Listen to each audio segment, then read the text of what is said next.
හරි. අද අපි ආවේ suffixes පාඩමක් ඉගෙන ගන්න. suffixes පාඩමේ පළවෙනි කොටස විදිහට මම ඔයගලන්ට අරගෙන එන්නේ ඒකේ ලේසියෙන් ඉගෙන ගන්න පුළුවන් කෙටිම පාඩම. ඒ තමයි adverbs පාඩම. අපි යමු පාඩමට. මේක හරි ලේසි එකක්. කෙටියෙන් ටක් ගාලා ඔයගලන්ගේ ඔළුවට මේක දාගන්න පුළුවන්. suffixes එක adverbs තමයි අද පාඩම. මේ වීඩියෝ එකෙන් අපි කතා කරන්නේ suffixes වලින් adverb එක කොහොමද හඳුනාගන්නේ කියන එක. ආගන්න. suffix එකක් කියන්නේ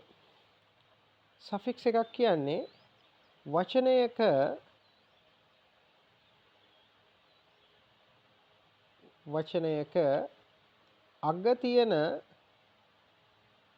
තියෙන වචනයක අග තියෙන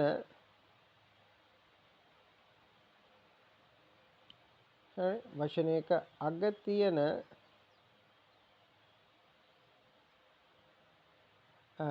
suffix එකක් කියන්නේ වචනයක අග තියෙන යෙදුමට. හරිද? suffix එකක් කියන්නේ වචනයක අග තියෙන යෙදුමට. අපි මේකට කියනවා ප්‍රත්‍ය කියලා සිංහලෙන්. හරි. වචනයක අග තියෙන යෙදුමට අපි කියනවා suffix එකක් කියලා. හරිද? හරි. එතකොට අද අපි ඉගෙන ගන්න යන්නේ adverb එකක් හඳුනාගන්නේ මොන suffix එකෙන්ද කියලා. ඒ කියන්නේ අපිට ඉංග්‍රීසි වචන ගොඩක් දකින්න ලැබෙනවානේ. ඒ දකින්න ලැබෙන වචන අතරේ අපිට දකින්න ලැබෙනවා adverb එකක් හඳුනා ගන්න suffix එකකුත්. හරිද? අපිට දකින්න ලැබෙනවා adverb එකක් හඳුනා ගන්න suffix එකකුත්. හරි? ඒ කියන්නේ වචනයක අග තියෙන මෙන්න මේ යෙදුම. ඒ කියන්නේ suffix එකෙන් අපිට පුළුවන් ඒ වචනේ adverb එකක් කියලා හඳුනා ගන්න. අපි බලමු මොකක්ද මේ suffix එක කියලා. හරිද? මම හිතන්නේ පැහැදිලි මෙතනට වෙනකම්. ඔගොල්ලෝ දැකලා තියෙනවද යම් වචනය වල ly කියලා යෙදුමක් ඉවර වෙනවා. ඒ ly කියන්නේ suffix එකක්. ly කියන්නේ suffix එකක්. ly කියන suffix එක යෙදෙන්නේ adverbs වලට. මොනවටද යෙදෙන්නේ? adverbs වලට. ඔගොල්ලෝ දැකලා තියෙනවද මෙන්න මෙහෙම වචන? happily, එතනින් ගියාම sadly. දැකලා තියෙනවද මෙහෙම වචන? nicely. මේ හැම එකෙම ly තියෙනවා. දැකලා තියෙනවද? ඒ ඔක්කොම මොනවද? adverbs. මේ suffix එකෙන් තමයි අපිට අග්ගල හඳුනගන්නේ මේක adverb එකක් නේ කියන එක. ඒ කියන්නේ ක්‍රියා විශේෂණයක්. adverb එකක් කියන්නේ මොකක්ද ළමයි? ක්‍රියා විශේෂණයක්. හරිද? adverb එකක් කියන්නේ ක්‍රියා විශේෂණයක්. හරිද? ක්‍රියා විශේෂණයක් කියන්නේ මොකක්ද? ක්‍රියාවක් විස්තර කරන. ඒ කියන්නේ ක්‍රියාවක් තවදුරටත් පැහැදිලි කරන වචනයට අපි කියනවා ක්‍රියාවක් තවදුරටත් පැහැදිලි කරන වචනයට අපි කියනවා මොකක් කියලාද? ක්‍රියා විශේෂණයක් කියලා. හරි? එහෙනම් දැන් ඔයගොල්ලෝ දන්නවා ක්‍රියා විශේෂණයක් කියන්නේ ක්‍රියාවක් තවදුරටත් පැහැදිලි කරන එක. මොන වගේ ක්‍රියාවක්ද කියලා පැහැදිලි කරන යෙදුමට තමයි අපි adverb එකක් කියලා කියන්නේ. ඒ කියන්නේ ක්‍රියා විශේෂණයක් කියලා කියන්නේ. එතකොට ක්‍රියා විශේෂණයක් හඳුනා ගන්න පුළුවන් ඕනම වෙලාවක ly කියන මෙන්න මේ යෙදුම තියෙනවා නම් යම් වචනයක. එතකොට ly කියන්නේ suffix එකක්. ප්‍රත්‍යයක්. හරි? අපි බලමු suffix එකක් යොදන විදිහ මොකක්ද කියලා. හරි? suffix එකක් කොහොමද යොදන්නේ? මේ බලන්න. මම ඔයගලන්ට දෙනවා පොඩි ෆෝමියුලා එකක් මේක අවබෝධ කරගන්න. SVO. හිස් තැනක් ෆුල් ස්ටොප් තියෙනවා. මේ ෆෝමියුලා එකට අනුව කියන්නේ මේ කියන ඔයගොල්ලෝ අර ගණන් ඉගෙන ගන්නේ සූත්‍ර අන්න ඒ වගේ ඉංග්‍රීසි භාෂාවෙත් සමහර වෙලාවට නිර්මාණශීලී ගුරුවරු විසින් භාවිතා කරන ක්‍රම තියෙනවා. ඒවට අපි කියනවා ෆෝමියුලාස් කියලා. මෙන්න මේ ෆෝමියුලාස් වලින් එකක් තමයි මේ තියෙන්නේ. මේ ෆෝමියුලා එකෙන් පුළුවන් ඔයාලට අවබෝධ කරගන්න මේ හිස් තැනට එන්නේ සෆික්ස් එක ly තියෙන සෆික්ස් එක ly සෆික්ස් එක තියෙන වචනේ කියලා. හරි? ඒ කියන්නේ උදාහරණයක් විදිහට මේ බලන්න. කර්තෘ ක්‍රියාව කරන කෙනා ක්‍රියාව කර්මය සහ හිස් තැනක් සමග ෆුල් ස්ටොප් එකක් තියෙනවා නම් ඒ වාක්‍යය තවදුරටත් ඉස්සරහට යන්නේ නැහැ කියන එකයි ඒකේ තේරුම. එතකොට ඒ වාක්‍ය මොකක් කියලාද අපි කියන්නේ? ඒ වාක්‍ය සම්පූර්ණ වාක්‍යයක්. කර්තෘ ඉන්නවා, ක්‍රියාව තියෙනවා, කර්මය තියෙනවා. හරිද? එතකොට හිස් තැනක් තිබිලා ෆුල් ස්ටොප් එකක් තිබ්බොත් ඒ කියන්නේ මෙම ක්‍රියාව මෙතන හිස් තැනට එන්න ඕනේ ඇඩ්වර්බ් එක. එතකොට අපි කොහොමද ඇඩ්වර්බ් එක හඳුනගන්නේ? අපි දන්නවා ඇඩ්වර්බ් එකක් හඳුනගන්නේ ly කියන ප්‍රත්‍යයෙන්. ly ප්‍රත්‍යයෙන් තමයි අපි හඳුනගන්නේ ඒක මොකක් කියලාද? ඇඩ්වර්බ් එකක් කියලා. හරි? හොඳයි. එතකොට අපි බලමු දැන් මෙහෙම. මම ඔයගලන්ට වාක්‍යයක් කියනවා. මේ බලන්න. Rani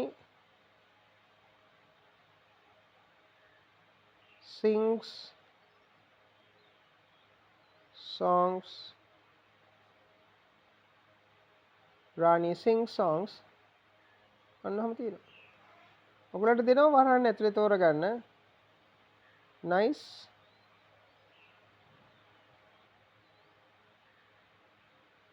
Nicely. Nicest. ඔයාලට වචන තුනක් දීලා තියෙනවා. Nice, nicely, nicest. දැන් ඔයගොල්ලෝ කොහොමද මේක තෝරගන්නේ? Rani sings songs. මේ බලන්න Rani තමයි subject එක, sings තමයි verb එක, songs තමයි object එක. හිස් තැනට එහෙනම් අනිවාර්යයෙන්ම දැන් දාන්න ඕනේ මොකක්ද? Nicely. හිස් තැනට අනිවාර්යයෙන්ම දාන්න ඕනේ මොකද්ද? Nicely කියන පදය. ඇයි nicely කියන පදේ දාන්න වෙන්නේ? මොකද මේ වාක්‍යය යන්නේ අර උඩ තියෙන ෆෝමියුලා එකට අනුව.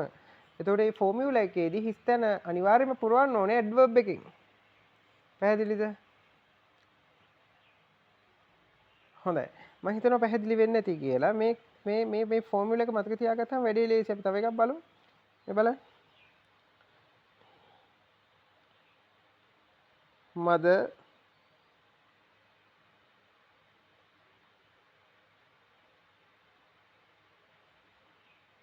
went to the school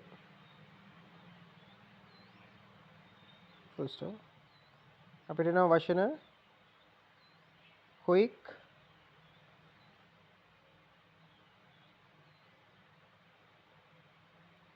quickness,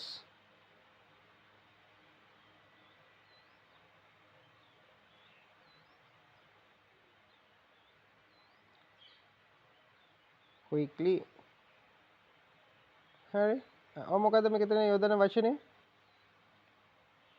යොදනවා මද අම්මා ඉන්නවා ක්‍රියාපදේ තියෙනවා. හරි. ඊට පස්සේ නැති වචනේ මොකද්ද? අනිත් to the school එක object එක නෙවෙයි. place එකක්. එහෙනම් අපි පාවිච්චි කරන වචනේ මොකද්ද? quickly. මේක තමයි එන්න ඕනේ මෙතනට. හරි.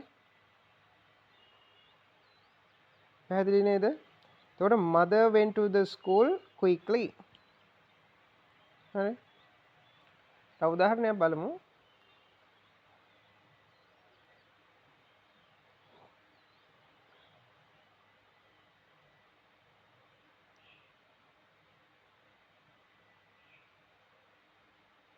They ate food.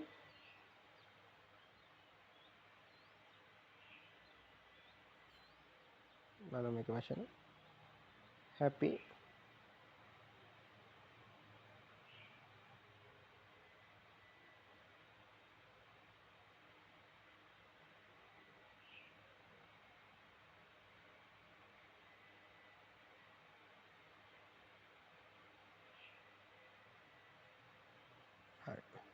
අපිට තියෙනවා they ate food happyද happylyද happinessද. ඒ ඔයගොල්ලෝ දන්නවා subject එක තියෙනවා verb එක තියෙනවා object එක තියෙනවා. එහෙනම් ඔයගලන් ලේසියෙන්ම හොයාගන්න පුළුවන් විදිය තමයි මොකක්ද? ෆෝමියුලා එක දැක්ක ගමන් එහෙනම් මෙතනට එන්න ඕන අනිවාර්යයෙන්ම ඇඩ්වර්බ් එක හඳුනා ගන්න විදිය තමයි ly තියෙන වචනය ly තියෙන වචනේ තමයි හැපීලි. එහෙනම් මෙතන උත්තරේ මොකද්ද? හැපීලි කියලා. ඔයගලන්ට ටක් ගාලා ඩිසයිඩ් කරන්න පුළුවන්. ඒක අමාරු වැඩක් නෙවෙයි ළමයි. හරි. ටක් ගාලා තීරණය කරන්න පුළුවන්.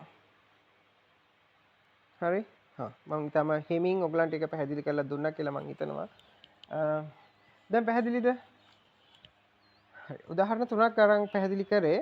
එහෙනම් අද අපි ඉගෙන ගත්තා මේ පළවෙනි කොටසේදී සෆික්සස් වල මොනවද සෆික්සස් අපි ඉගෙන ගත්තා අද මේ පාඩමේ සෆික්සස් මොනවද අද ඉගෙන ගත්තේ ly කියන සෆික්ස් එක. ly මොනවටද අපි යූස් කරන්නේ? ඇඩ්වර්බ්ස් වලට තමයි යූස් කරන්නේ. ඒ කියන්නේ ක්‍රියා විශේෂණයකට. හරි. එතකොට ක්‍රියා විශේෂණයක් යූස් කරන්න නම් තියෙන ෆෝමියුලා එක මොකක්ද?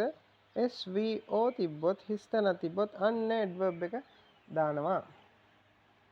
හරි. පැහැදිලිද? හොඳයි. හරි. සුළු පාඩමක් පොඩි පාඩමක් අරගෙන ආවේ සෆික්සස් ගැන ly ප්‍රත්‍යය කොහොමද පාවිච්චි කරන්නේ කියන එක. තව තියෙනවා වර්ඩ් ක්ලාසස් 3ක්. ඊළඟ වීඩියෝ වලදී අපි වර්ඩ් ක්ලාසස් වලින් හම්බ වෙමු. එහෙනම් හැමෝටම ගොඩක් ස්තුතියි මගේ වීඩියෝ එක බැලුවට. තවත් මේ වගේ වීඩියෝ ඔයගලට ගොඩක් තියෙනවා. අපේ channel එක subscribe කරලා සූදානම් වෙලා ඉන්න. ඔයගලන්ට පුළුවන් ගෙදර ඉඳලා ගොඩක් දේවල් ඉගෙන ගන්න. එහෙනම් අපි ඊළඟ එකේදී හම්බ වෙමු. හැමෝටම අයබෝවන්.